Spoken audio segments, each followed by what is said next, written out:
Hey, Fit Body family. I wanted to jump on here and talk to you about why we want to choose high quality foods while in a calorie deficit. Okay, so we teach flexible dieting here. That means you have the opportunity to choose any food you want, technically speaking.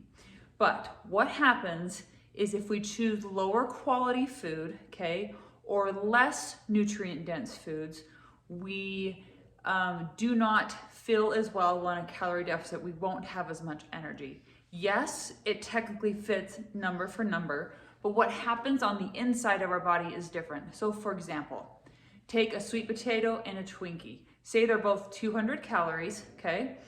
But on the inside of our body, to digest the Twinkie, let's say it just takes 10 calories. It takes a little bit more. And your body's gonna store 190 calories of that. Now the sweet potato, your body has to work a lot harder to get nutrients out of that sweet potato. So let's say that your body uses 100 calories just to digest that food. There's only 100 calories that's storable. Meanwhile, over here with the Twinkie, you had a lot more calories stored with less nutrients. Over here, you have lower calories stored with more nutrients, okay? So we have nutrient-dense foods that are preferred during weight loss because they just help you feel better. They help you recover. They help you sleep better. They reduce hormone levels, your insulin and your cortisol.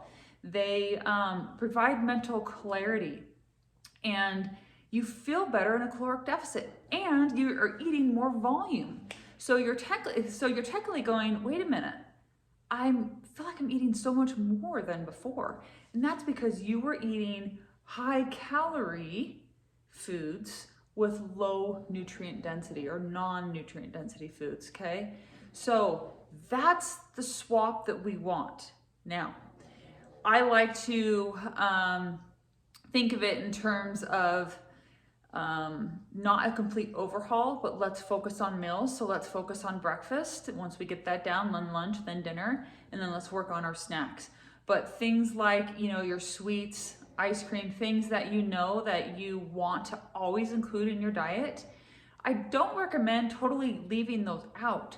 I do recommend, however, keeping them within the macro approach that we set for you and limiting the frequency.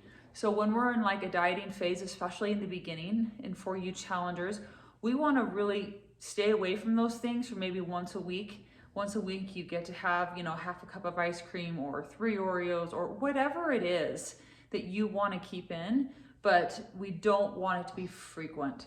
As you get cruising along, you can start to see how often you can include those foods. So, high quality foods you will find on the food list. We're talking vegetables, fruits, whole grains, fibrous foods, foods that your body is going to go, this is a lot of nutrition and I have to work hard for it, so I'm going to store less calories. So it's high in our nutrient density, high volume, low calories.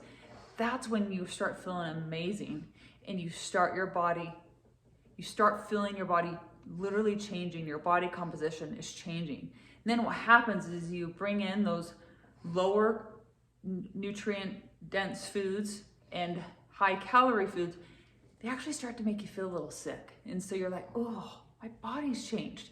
And that's when the buy-in comes, and that's when you realize, I can't believe I ate that way before, all the time, or I love eating these higher quality foods. So I hope that helps.